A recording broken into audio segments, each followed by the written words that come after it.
이 시간 우리에게 주시는 하나님 말씀 로마서 2장 1절에서 11절까지의 말씀입니다. 이 계시의 말씀을 읽어 드리는 가운데 살아계신 하나님의 음성을 듣는 시간이 되시기 바랍니다. 그러므로 남을 판단하는 사람아, 누구를 막론하고 내가 핑계하지 못할 것은 남을 판단하는 것으로 내가 너를 정죄함이니 판단하는 내가 같은 일을 행함이니라. 이런 일을 행하는 자에게 하나님의 심판이 진리대로 되는 줄 우리가 아노라. 이런 일을 행하는 자를 판단하고도 같은 일을 행하는 사람아, 내가 하나님의 심판을 피할 줄로 생각하느냐? 혹 내가 하나님의 인자하심이 너를 인도하여 회개하게 하심을 알지 못하여 그의 인자하심과 용납하심과 길이 참으심이 풍성함을 멸시하느냐? 다만 내 고집과 회개하지 아니한 마음을 따라 진노의 날 곧 하나님의 의로우신 심판이 나타나는 그날에 임할 진노를 내게 쌓는도다. 하나님께서 각 사람에게 그 행한 대로 보응하시되 참고 선을 행하여 영광과 존귀와 썩지 아니함을 구하는 자에게는 영생으로 하시고, 오직 당을 지어 진리를 따르지 아니하고 불의를 따르는 자에게는 진노와 분노로 하시리라. 악을 행하는 각 사람의 영에는 환난과 공고가 있으리니 먼저는 유대인에게요 그리고 헬라인에게며 선을 행하는 각 사람에게는 영광과 존귀와 평강이 있으리니 먼저는 유대인에게요 그리고 헬라인에게라. 이는 하나님께서 외모로 사람을 취하지 아니하심이라. 아멘.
다만 악에서 구하소서.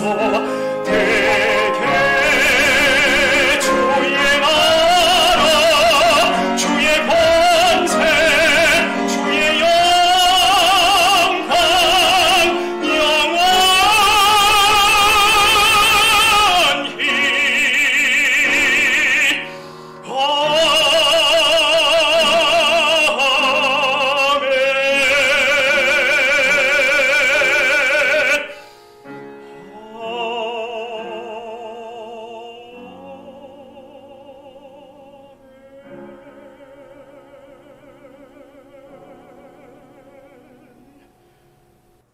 아멘.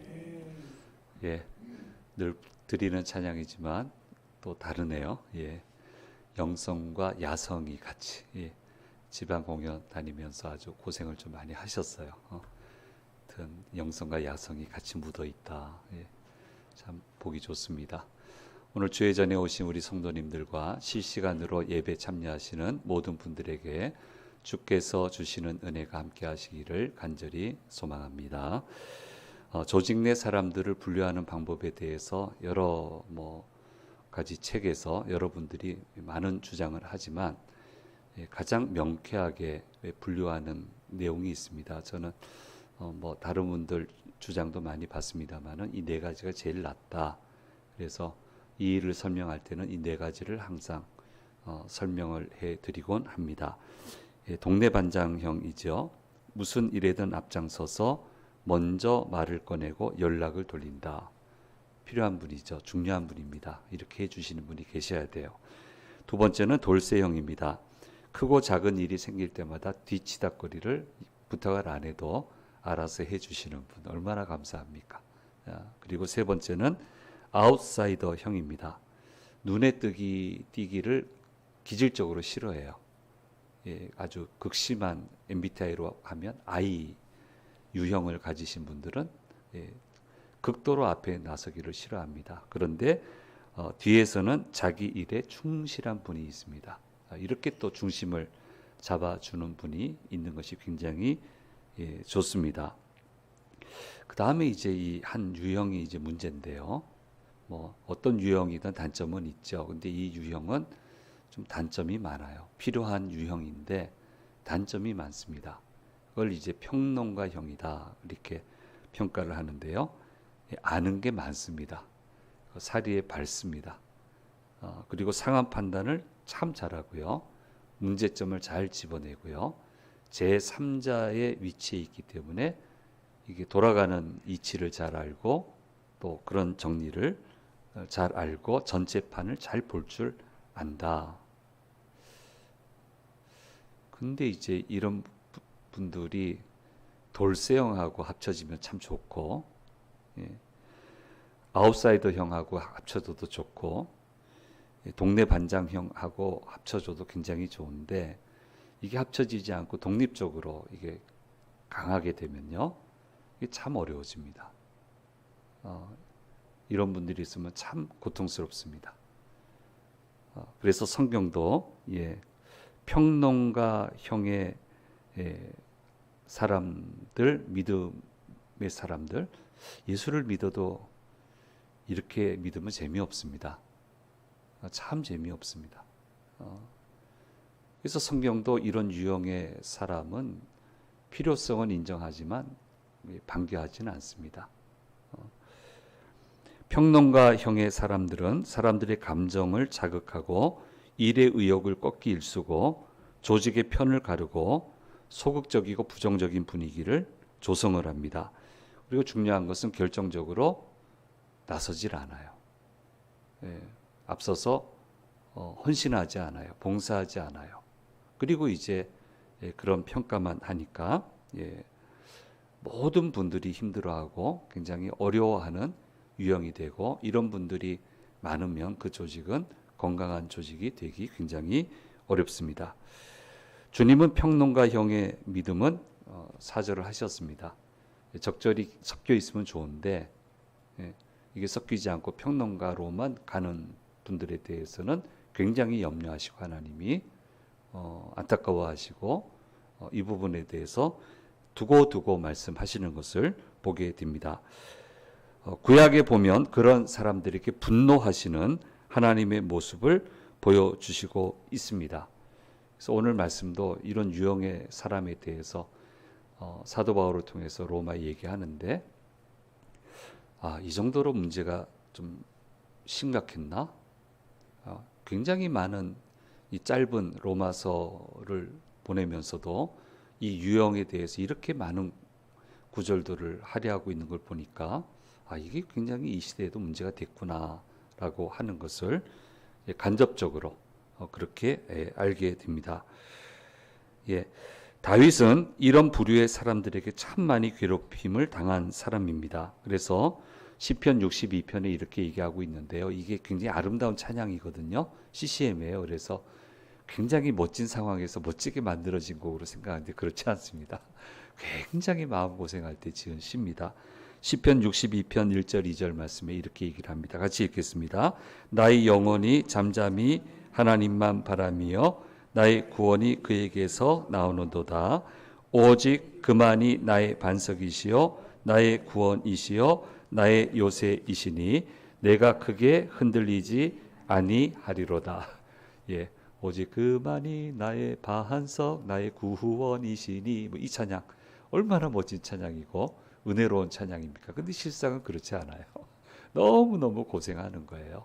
그래서 크게 흔들리지 않는다. 그러니까 흔들린다는 거예요. 어느 사람이 안 흔들리겠어요? 이렇게 사람을 몰아세우면 어느 사람이 안 흔들리겠습니까? 그런데 주님만 잠잠히 바라보고 크게 요동치 않겠다라고 그렇게 다윗이 고백을 하고 있고요. 그 62편의 마지막 부분에 명확하게 얘기를 해요. 62편, 시편 62편 12절 말씀에 뭐라고 얘기를 하냐면 주여 주의 인자함은 주께 속하오니 주께서 각 사람이 행한 대로 갚으심이니이다. 행한 대로 갚아 주십시오. 행한 대로 갚아 주실 줄 믿습니다. 심판해 주십시오 할 수는 없죠. 그건 우리 입에서 나올 말은 아닙니다. 한다면 판단해 주십시오. 이 상황을 주님 잘 판단해 주셔서 주의 의를 펼쳐 주십시오. 이렇게는 할 수 있지요. 심판해 달라. 그 말은 못하죠. 그래서 다윗이 차마 그 말을 못하고 너무너무 속상하니까 주께서 각 사람이 행한 대로 판단하셔서 갚아주시길 원합니다. 이렇게 62편을 끝맺고 있는 것을 보게 됩니다. 로마서 1장에서 죄와 죄의 갖가지 종류에 대해서 이야기를 했습니다. 죄인이 있으면 당연히 그 죄인들을 비판하는 사람이 나올 수밖에 없죠. 그런데 그렇게 비판하는 사람들에게 너희도 똑같은 사람이다. 누가 누구를 비판하냐? 누가 누구를 판단하냐? 그저 우리가 할 수 있는 말은 참 이해가 안 됩니다. 하나님 이해가 안 됩니다. 하나님이 판단해 주세요. 참 두렵습니다. 하나님 긍휼을 베풀어 주세요. 이 말 외에는 못하죠. 근데 이 평론가형 신앙을 가진 사람들은 이것저것 얘기하고 막 그렇게 한단 말이에요. 그래서 거기다 대놓고 이제 사도 바울이 얘기하는 겁니다. 사도 바울도 고생 많이 했잖아요. 예수님도 고생 많이 하셨잖아요. 대책이 없잖아요. 고생 참 많이 했잖아요. 그래서 이 사도 바울을 통해서 주님 말씀합니다. 비판하는 사람들에게 너희도 똑같은 사람들이고 똑같은 사람인데 누가 누구를 심판하느냐라고 그렇게 이야기하고 계시는 것을 보게 됩니다. 이제 주 대상은 유대인들이고요. 유대인 중에 이제 바리새인들, 특별히 바리새인들이 좀 유별을 놨던 것 같아요. 근데 지금 로마 아니거든요. 근데 어떤 소문이 들렸을까?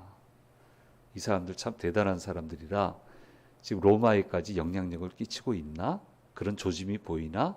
그래서 이걸 좀 미리 경계하려고 하나? 뭐 여러 가지 이제 생각을 할 수 있는데 어쨌든 이 일을 이렇게 심각하게 이야기하고 있는 것을 보게 되고요. 로마에 있는 교인들에게까지 나쁜 영향을 끼칠 가능성 때문에 주님은 사도 바울을 통해서 이 일에 대해서 염려하는 마음을 보여주셔서 이처럼 이 글을 쓰게끔 가르치게끔 말씀하고 있는 것을 보게 됩니다. 바리새인들 실력이 있습니다. 열심히 실력 쌓았고요. 하나님에 대한 전문 지식도 있고요. 나름대로 자기들 신앙관이 있어요.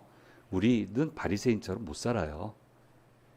그렇게 스케줄 맞춰서 그렇게 신앙생활 하기 어렵습니다. 우리는. 이 사람들 참 대단한 사람들이에요. 그러나 이분들은 전형적인 평론가형적인 신앙인들이에요. 그래서 너무너무 안타까워하셨어요. 너무너무 안타까워하셨어요. 그래서 마태복음 23장은 이 일에 대해서 이분들에 대해서 이렇게 이야기를 하고 있습니다. 마태복음 23장 3절 4절 말씀에 이야기합니다. 같이 읽겠습니다. 그러므로 무엇이든지 그들이 말하는 바는 행하고 지키되 그들이 하는 행위는 본받지 말라. 그들은 말만 하고 행하지 아니하며 또 무거운 짐을 묶어 사람의 어깨에 지우되 자기는 이것을 한 손가락으로도 움직이려 하지 아니하며. 예. 말하는 거 맞다는 거예요. 말하는 대로 하라는 거예요. 가르치는 거 맞다는 거예요. 그대로 하라는 거예요. 근데 문제는 자기는 안 해요. 아무것도 안 해요. 그리고 그냥 시키는 거예요. 이거 해라, 저거 해라, 이거 틀렸다, 저거 틀렸다. 막 이렇게 요구한다는 거예요. 예. 그래서 그들이 말하는 바는 지키되 그들의 행위는 본받지 마라. 이렇게 얘기를 하시고요. 이들의 말을 들으면 어떻게 되는지에 대해서도 얘기하고 있습니다. 마태복음 23장 13절 말씀에 이렇게 얘기하고 있습니다. 같이 읽겠습니다. 화 있을진저 외식하는 서기관들과 바리새인들이여 너희는 천국 문을 사람들 앞에서 닫고 너희도 들어가지 않고 들어가려 하는 자도 들어가지 못하게 하는도다. 천국 문을 사람들 앞에서 닫는다는 거예요. 그래서 자신들만 못 들어가면 그건 당연한 건데 이 세상 살면서 천국의 삶을 살아야 될 거 아니에요. 하나님 주시는 축복을 누리며 살아야 될 거 아니에요. 근데 그 문을 닫아버린다는 거예요. 닫아버리고 자기는 자기가 닫았으니까 뭐 어쩔 수 없는 건데 그 말을 듣는 사람에게까지 문이 닫히게끔 그렇게 한다는 거예요. 그래서 그 말을 들어서는 안 된다라고 하는 것을 주님은 분명하게 말씀해 주고 있습니다. 너무너무 안타까워하시고 예수 믿는데 재밌게 믿어야죠. 축복을 받으며 하하호호 하며, 제가 잘 쓰는 표현이에요. 믿음 생활을 하하호호 하며 사는 거예요. 예수님 만나 기쁘고 은혜 받아 감사하고 역사해 주셔서 놀랍고, 그래서 믿으면 하하호호, 세상을 바라보면 어려운 게 많아요. 근심스러운 게 많아요. 헤쳐나가야 될 일이 한두 개가 아니에요. 그래서 한숨밖에 안 나오는데 눈을 돌리고 몸을 딱 바꿔서 주님께 딱 집중하면 다 맡기려니까 알아서 잘 해주시겠죠. 역사해 주시겠죠. 그러니까 거기서는 하하호호 하는 거예요. 믿음으로. 그렇게 하면서 그 길이 하나하나 열리고 웃게 만들어 주시고 마침내 이루게 해 주시고, 이게 믿음 생활이죠. 웃으면서 가야죠. 이렇게 아주 바리새인들처럼 험하게 가면 안 되고 웃으면서 가는 게 믿음 생활인데, 이런 믿음의 생활을 가로막는 나쁜 영향을 받지 않으면 좋겠다라고 하는 것을 오늘 로마서를 통해서 말씀해 주시고 있습니다. 유대인들은 아시다시피 선민의식의 자부심이 굉장히 강했죠. 우린 다 이방인입니다. 그분들에게 있어서는 대화 상대도 안 됩니다. 대화 상대도 안 되는 사람들이에요. 그래서 이전에 있었던 교회에서 이제 매년 한 번씩 성지순례 우리 교우들, 전국에 있는 교회 교우들 모아서 이제 가시게끔 그렇게 해드렸는데, 제가 시작을 했으니까 저는 처음에 못 갑니다. 그래서 저는 거의 마지막 부분에 인솔하고 갔는데, 이제 사장님이 제가 간다 하니까 따라왔어요. 따라오고 제가 있으니까 뭔가 좀 잘 보이고 싶으셨나? 뭐 그때는 단장이니까 잘 보이고 싶으셨겠죠. 그 안식일 고 무렵 안식일이었던 걸로 기억해요. 그래서 회당이 있고 그 옆에 사람들 모여 있는데, 저기 가서 구경하게 해달라고 제가 얘기하고 올게요. 하지 마세요. 굉장히 그 사람들 화낼 겁니다. 냉대할 테니까 가지 마세요. 근데 기어코 가시더라고요. 곧바로 나오셨는데 안색이 싹 변해서 나왔어요. 근데 가지 말라고 그랬잖아요. 그분들이 어떤 분들인데 우리 같은 이방인들 상대하겠습니까? 됐어요. 다 잊어버리시고 기분 나쁜 거 잊어버리시고 우리는 우리 갈 길 갑시다 이렇게 하고 이렇게 갔는데요. 맞아요. 이 유대 민족을 통해서 하나님의 복이 임했어요. 아브라함이잖아요. 이삭 야곱이잖아요. 예수님 유대 가문에서 나셨잖아요. 이 경로를 통해서 하늘의 복이 들어왔고 이 경로를 통해서 구원의 문이 열렸고 얼마나 놀랍습니까? 자부심 가질만 해요. 그러나 반대로 이분들이 예수님을 십자가에 못 박아 버렸어요.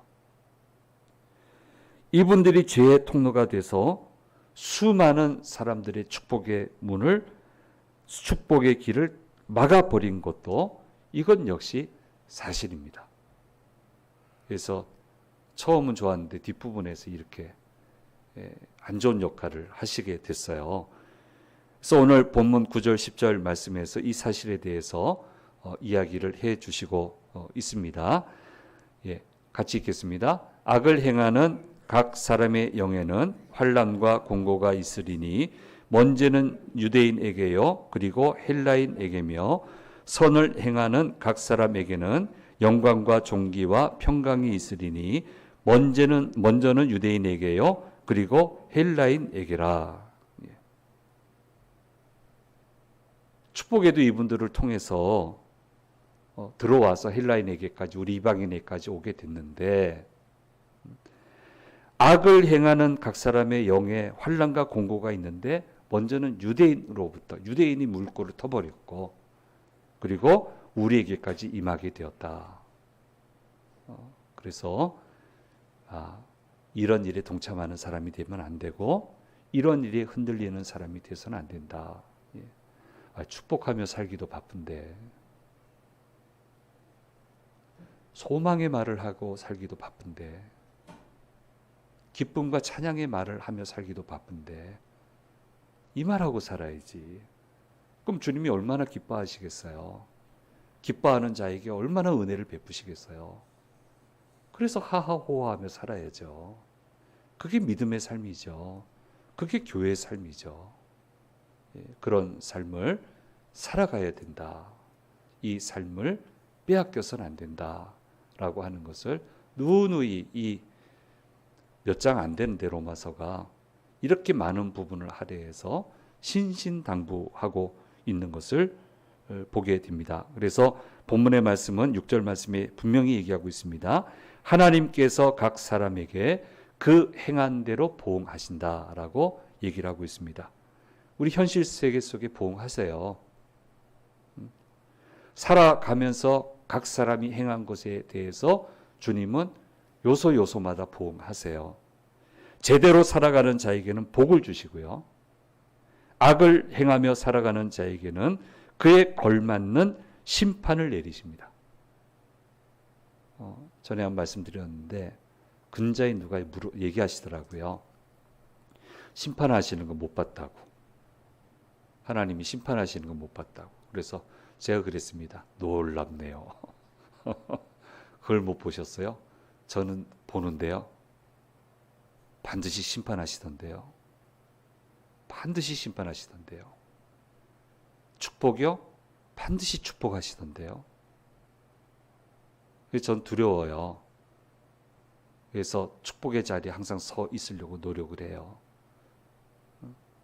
당장 부족하고 힘이 들고 어려워도 축복의 자리에서 안 떠나려고. 심판은 분명히 있으니까. 살아가면서 반드시 주어지니까. 축복도 반드시 주어지니까. 축복받으며 살아야지. 왜 심판받으며 삽니까? 그럴 이유가 없잖아요. 제가 그렇게 얘기했더니 더 이상 무슨 말씀 하시겠어요? 심판은 분명히 있고요. 축복도 분명히 있습니다. 살아가면서 그렇게 하시는 거고요. 각 사람에게 그 행한 대로 보응하세요. 그 다음에 중요한 거 영원한 보응이 있어요. 주님 앞에 서게 될 때, 주께서 임하실 때 그 사람이 살아온 행위책을, 기록된 책을 펼치시고 그 사람의 살아온 것들을 하나하나 평가하시고 우리 믿는 자에게는 영원한 상급을 그 평가에 따라 주시는 거고, 주님을 믿지 못하는 사람은 뭐 아예 그냥 평가도 제대로 받지 못하고 영원한 불못에 던져지게 된다. 반드시 심판하신다. 살아가면서도 보응하시고 영원한 보응이 있다라고 하는 것을 얘기를 하고 있습니다. 그러므로 이런 나쁜 결과를 가져오는데 가담하지 말고 그 일을 행하는 사람이 되지 말고 하나님이 부탁하신 선한 일을 하는 사람이 되어야 된다라고 하는 것을 말씀해 주고 있습니다. 좋은 사람 되십시오. 좋은 사람이 되어야 축복이 임해요. 정확해요. 좋은 사람이 되어야 축복이 임해요. 죽기까지 충성해야 축복이 임하는 거예요. 지난주 3부 예배 마치고 우리 교회 위임식 갔다 왔잖아요. 근데 공교롭게도 축사 권면하러 외부에서 오신 목사님이 제가 다 아는 분이 왔어요. 네, 한 분은 뭐 제 신학 동기시고 또 같은 노예에 잠깐 있었고 또 한 분은 공군에서 전도사 했던 분이에요. 네, 제가 목사로 그 교회 갔을 때 여기 신학대학원 다니다 온 전도사입니다. 현역 장교인데 주일날 전사로 섬기고 있습니다 하고 서로 인사했던 그분이 또 왔더라고요. 그 목사님이 거기에서 또 사역을 하셨더라고요. 대단했어요. 예. 또 위임식 보통 우리 엄중하게 하는데 막 요소요소마다 환호성 치고 막 박수 치고 야 이렇게도 할 수 있네. 너무너무 보기 좋다. 그러면서 축제처럼 위임 예식을 했는데요. 예.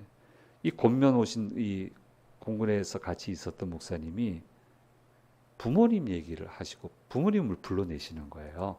그러니까 알고 봤더니 지방 시골에 있는 시골교회 섬기시는 두 분 집사님, 지금은 부인은 권사님 되시고 집사님이셨고 그 형제가 있는데 두 분 다 목사예요. 목사가 되셨어요.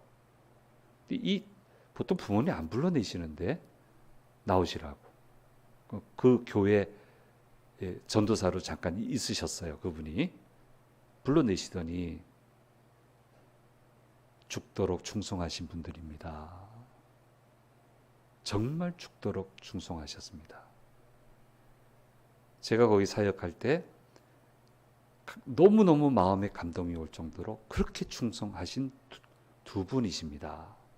그랬더니 하나님이 두 형제를 목사님이 되게 하셨는데 우리 교단에서 얘기하면 알만한 교회 목사님이 되게끔 쉽지 않은 일인데 하나님이 여기에 이르게 하셨습니다 라고 다 세워놓고 인사를 시키셔서 권면하시면서 그렇게 하는 건 처음 봤어요.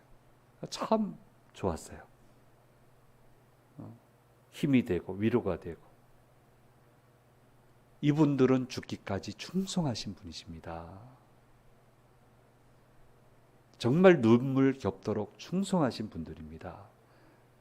그랬더니 하나님이 여기에 이르게 하셨습니다. 왜 보응이 없습니까? 왜 보응이 없습니까? 왜 하나님의 역사가 없습니까? 있습니다. 이런 놀라운 보응을 경험하며 받으며 우리가 살아야 되지 않습니까?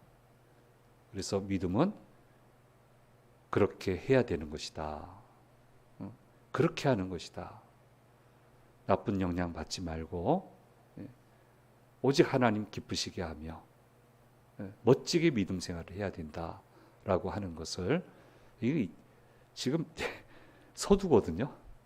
서두에 그 얘기를 하면서 이제 앞으로 계속 이제 풀어 나가게 되는 것을 보게 됩니다. 사랑하는 여러분, 좋은 사람 돼야 돼요. 좋은 교인 되려고 애를 쓰셔야 돼요. 좋은 직분자 되려고 애를 써야 되고요. 목회자는 좋은 목회자 되려고 애를 써야 되는 겁니다. 뭐든지 애를 쓰지 않으면 안 됩니다. 애를 써야 돼요. 안 그러면 안 됩니다. 다른 이가 좋아져야 되는 게 아닙니다. 내가 우선 좋아져야 됩니다. 그러면 상당 부분 세상이 달라지게 되고요. 더더욱 바람직한 것은 같이 좋아져야 됩니다. 같이 노력해야 됩니다. 그리고 그렇게 좋아지려고 애쓰는 사람들이 한 군데 모이면 거기에 놀라운 하나님의 역사가 임하게 되는 겁니다. 우리 주심재단이 이런 복된 재단이 되시기 바랍니다. 애쓰시는 분들 다 모여서 놀라운 하나님의 역사가 우리 가운데 계속 차고 넘쳐서 욕심을 부린다면 올 때마다 간증하시고 하나님이 이렇게 역사하셨다고 계속 듣고 용기를 얻고 또 도전하고 또 듣고 이런 축복의 선순환이 이래야 재밌죠. 믿음 생활 재밌게 해야죠. 재밌게 해야죠. 예배 생활 재밌게 해야죠. 이런 재미가 가득히 흘러 넘치는 우리 주심재단 되기를 간절히 소망합니다. 자꾸 곁길로 가면 안 됩니다. 그리 가면 될 줄 알고 갑니다만은 안 되는 겁니다. 힘들어도 제대로 된 길을 가야만 된다라고 말씀하시고 있습니다. 아무리 힘들어도 믿음을 저버리지 말고 아무리 길이 안 보여도 하나님이 예비하신 길을 절대로 버려서는 안 됩니다. 안 되는 것 같아도 들어주시지 않는 것 같아도 기도의 줄을 놓아서는 안 되고 아무도 알아주지 않는 것 같아도 주님을 향한 충성의 줄을 절대로 놓아서는 안 되는 것이다 라고 하는 것을 오늘 말씀은 이야기해 주시고 있습니다. 좋은 사람이 되시고요. 좋은 나무가 되셔서 좋은 결실을 맺는 한 분도 빠짐없이 맺는 그런 저와 여러분이 되기를 간절히 소망합니다. 우리 PPT 한번 보겠습니다. 우리는 착한 일을 하기 위해 부름받은 사람들이에요. 믿음의 착한 일을 하기 위해 부름받았습니다. 그 다음요. 하나님은 행한 대로 보응하시는 분이십니다. 제대로 살아가는 자에게는 복을 주시고 악을 행하는 자에게는 심판하시고 최후의 심판대 앞에서는 영원한 보응을 하시는 분이 우리 하나님이시다라고 하는 거 우리가 잊지 말아야 됩니다. 그래서 우리는 좋은 믿음의 사람이 되도록 노력해야 됩니다. 그래서 좋은 믿음의 사람이 어떤 사람인지 다시 한번 우리 생각해 보고 우리 자녀들 대하실 때도 또 교육시키실 때도 또 이런 관점에서 이렇게 잘 우리가 서로 대화를 나누었으면 좋겠습니다. 기도하겠습니다. 귀하신 주님 감사합니다. 로마 교회와 우리 교우들을 염려하는 마음으로 하나님 바울을 통해서 이 귀한 서신을 보내게 하셨습니다. 하나님 축복의 하나님이신데 웃게 하시는 하나님이신데 이 일을 방해하는 나쁜 일에 대해서 이야기해 주시면서 이 나쁜 일을 행하지 말고 웃으며 살자, 감사하며 살자, 기쁨으로 살아가자, 축복 가운데 살아가자라고 권면해 주시고 있습니다. 이 말씀 잘 기억하고 웃으며 살아가는 복된 믿음의 자녀들 되도록 인도해 주시옵소서. 그 길에 우뚝 서게 하여 주시옵소서. 감사드리고 우리 주 예수 그리스도의 이름으로 기도드립니다. 아멘. 찬송